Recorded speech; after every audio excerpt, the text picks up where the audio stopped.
it's helpful to start with a forest. We're all quite familiar with forests, and forests as an ecosystem with a great diversity of plants, animals, and fungi all harmonizing together. Well, imagine that as a system that produces food.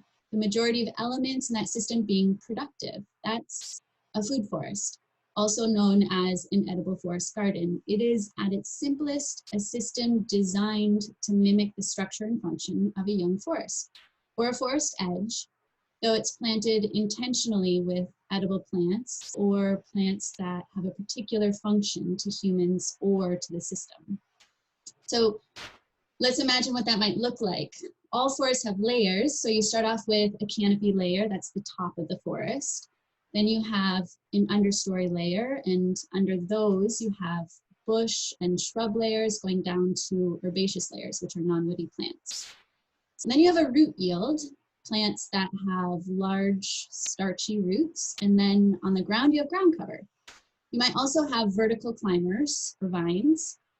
And all forests have those layers with slight variations in different climates, but you have a basic set of layers that occupy all the space. When we design a food forest, we put that layering system into action for a benefit, and we maximize production and ecosystem functioning while minimizing maintenance. So it's different than an annual garden system. So here in temperate climates, you might see tall chestnut or walnut trees, apple or persimmon trees growing beneath the canopy of those larger trees, currant bushes or elderberry or spice bush growing as an understory layer beneath the apple trees, and then a host of edible herbs or mushrooms or companion plants that are growing underneath, and then perhaps even grapevine that's using the apple trees as a trellis. You can swap out any of these selections for your favorite nut trees, for your fruit crops, for your herbs to make your own system. But we're designing a food forest that is mimicking how nature has designed a forest system, how these forest systems are self-maintaining and self-replicating. And the aim is to produce food in a more sustainable way with the minimum amount of input and the maximum amount of output. I see students getting involved in this project first through coursework. There are going to be many opportunities to be involved formally through a number of courses offered at JMU. A couple of courses that we've identified so far that will be offered by faculty involved in this project include Geog 322 and 342, Agricultural Systems and Management and Protection of Natural Resources, ISAT 320 and 473. These are Fundamentals of Environmental Science and Technology and Local Agriculture and Farm Internships.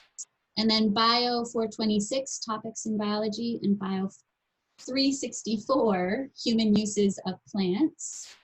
And then also there's going to be opportunities for pre-service teachers through IDLS 395, which is an environmental science course for teachers.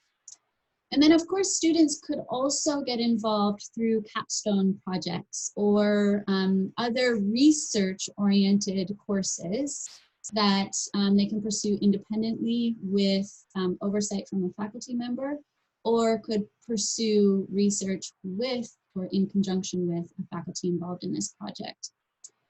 After breaking ground, we'll be looking for dedicated students to help with ongoing support of the food forest. And this could involve planning outreach opportunities, assisting with engagement of local schools, developing education guides, and many, many more that perhaps I'm not thinking of right now, but dedicated students, students who are interested in this project, I really encourage you to get involved.